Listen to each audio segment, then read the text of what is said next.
A última aula nós falamos um pouco sobre Revolução Industrial.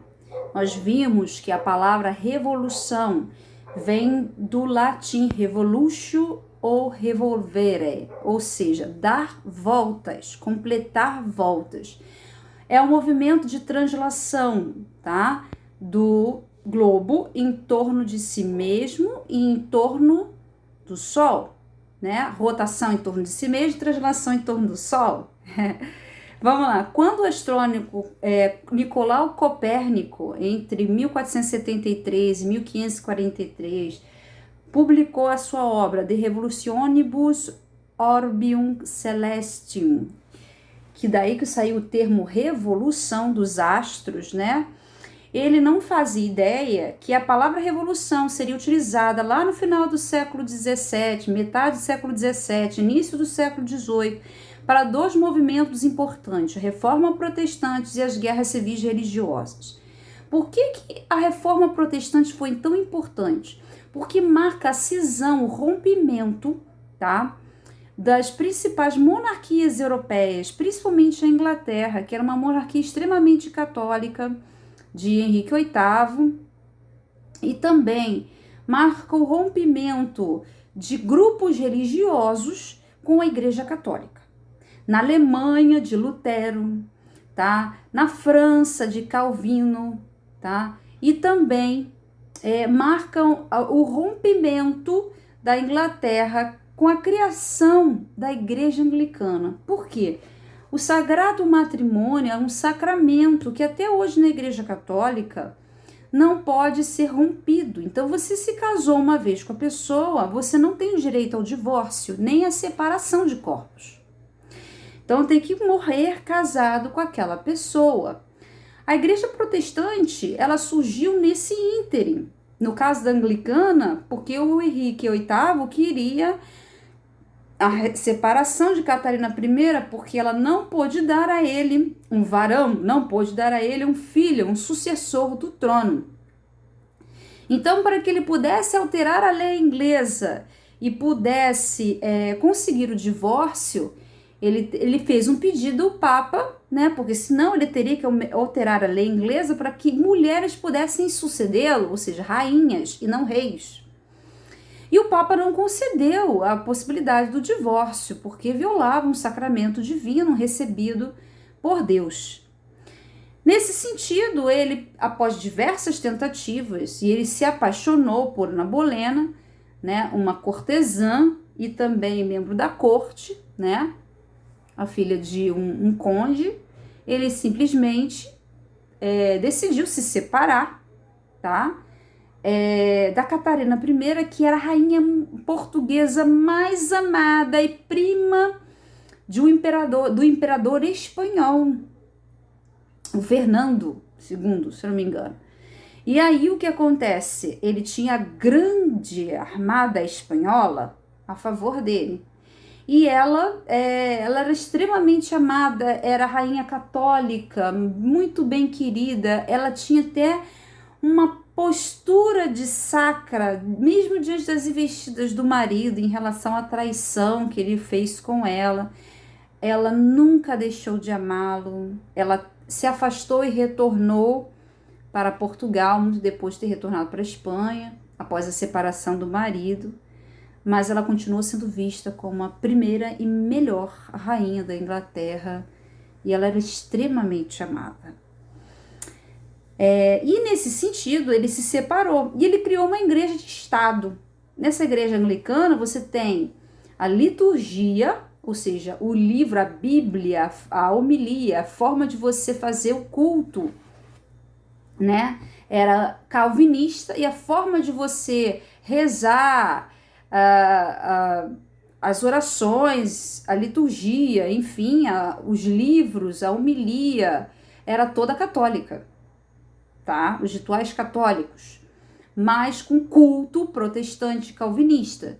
Então misturou uma coisa com a outra, que ficou ao gosto da burguesia e ao gosto, que era uma classe dominante na época, dominante entre aspas, né? É uma classe próspera comercialmente, então em termos de riqueza era dominante, mas em termos de posição na sociedade era uma classe muito baixa, era o terceiro estado. E eram eles que sustentavam a nobreza, os luxos da nobreza e também o clero, que era a camada social da igreja. Então, eles já estavam se enraivecendo, eles não queriam mais sustentar nem a nobreza, e muito menos a nobreza empobrecida, e muito menos o clero. A partir da igreja anglicana, eles não precisaram mais sustentar essas duas classes, né? E eles mantiveram uma aliança com o rei. Então, a partir daquele momento, a partir de uma igreja anglicana, que era uma igreja em que o Henrique VIII era chefe da igreja e ao mesmo tempo chefe de estado, chefe de governo, não, chefe de estado, perdão, ou seja, ele era o representante da Inglaterra no exterior e nas relações diplomáticas, e ao mesmo tempo ele era chefe da igreja anglicana. Ele não era chefe de governo, porque quem governava junto com ele era o parlamento, que era dividido em duas câmaras. Câmara dos Lordes, onde ficava a nobreza, Câmara dos Comuns, onde ficavam os burgueses. E nesse colegiado, como se fosse um grupo de deputados, vamos botar assim, né, um grupo de políticos, esses políticos governavam através de uma figura que era chefe de governo, chefe de governo chamado primeiro-ministro ou premier. Então, o primeiro-ministro ele vai governar junto ao rei, mas o chefe de Estado, o grande representante dessa monarquia constitucional vai ser o Henrique VIII. Então, foi assim que as coisas se estabeleceram na Inglaterra, tá? E a outra coisa que vai ajudar a revolução na Inglaterra industrial é a própria Revolução Gloriosa, que permitiu com que o parlamento, a Câmara dos Lordes e a Câmara dos Comuns limitasse, o poder de quem? Absoluto do rei, que era a última palavra dele. Com essa limitação, você tem o chamado efeito iluminista, ou seja, de trazer a razão, de trazer a luz. Quando você limita o poder do rei, você tem um controle de governo. Então, o rei não pode ter excesso de poder. Ele não pode ir contra o seu povo. Ele não pode ir contra os direitos naturais, de liberdade, de igualdade, de propriedade privada. Ele não pode expropriar, como ele fazia, retirar a propriedade privada, a casa. Antigamente não era carro, né? Era carruagem. Mas entendendo nesse contexto, ele não podia tirar a casa, o terreno, o comércio, a loja, a corporação, enfim, a carruagem, os bens materiais, as joias do seu povo. Por quê? Porque agora ele tinha um limitante. O limitante era o parlamento. Por isso que o parlamento ele vai ter um chefe de governo, que é o primeiro-ministro, com um grupo de colegiado que vai ser eleito junto dele. Quando ele, por acaso, comete algum ato corrupto, por exemplo, ele é derrubado e cai junto o colegiado, o grupo de políticos que governam junto com ele, tá? Seja ele da nobreza, vindo de uma classe mais privilegiada, seja ele vindo da classe menos privilegiada, o terceiro estado, que é a burguesia, grupo de comerciantes. Eu falo classe menos privilegiada, burguesia, porque ela pagava tudo o que acontecia, ela mantinha o governo funcionando, fluxo de caixa, inclusive pagava muitas coisas dos luxos da nobreza, mas não significa que ela era completamente desprivilegiada. Eu não estou metendo os pobres e os camponeses dentro da burguesia, que esses aí realmente são desprivilegiados mesmo. Trabalham no campo, e em algum momento o trabalho no campo vai acabar por causa do processo de introdução, ou seja, de aumento de tecnologia no próprio campo e também na cidade, e aí eles acabam vindo para a cidade em busca de trabalho. Como é que surge a Revolução Industrial? Quando chegou a metade do século XVIII, a Inglaterra ela tinha grandes condições de desenvolvimento industrial, por isso que ela sai na frente de todas as outras nações. É o maior boom tecnológico que acontece no mundo. Por quê? A burguesia mercantil, ou seja, o grupo de comerciantes que durante as grandes navegações venderam as especiarias que retiraram da América, né, dos vice-reinados, dos reinados, né, das colônias inglesas principalmente, né, naquela questão ali ao redor. Todo esse capital, todo esse dinheiro acumulado com a venda de especiarias, com a venda de produtos que vinham das colônias, eles acumularam. E aí o que acontece? Eles perceberam que o trabalho no campo, aquele sistema feudal, era um sistema engessado, era um sistema ruim de trabalhar. Todos os excedentes de produção, ele não conseguia ser vendido, nem absorvido mais na localidade, nem nas feiras, que surgiram no final da Idade Média, quando reacendeu o comércio e as cidades floresceram no final do século XIV. Então, final do século XIII, início do século XIII, final do século XIV, nesse período. Então, o próprio mercado começou a impor regras de produção e os comerciantes começaram a montar diversos sistemas produtivos. Antigamente, para você produzir uma peça, você era um artesão, um sapateiro, uma costureira. Então, você produzia uma peça única. Você era dono, você é artesão, você é costureira, você compra o tecido, você tem a sua tesoura, você tem a sua agulha, você tem a sua linha. Então, você é dona dos instrumentos de produção. Cada peça que você faz, mesmo que ela seja parecida, ela é única. Sem falar que é você que sabe quanto você vai gastar de material e quanto você vai empenhar de força de trabalho. Então, é você que coloca o preço na produção. Você conhece todos os processos de produção, todas as etapas do processo.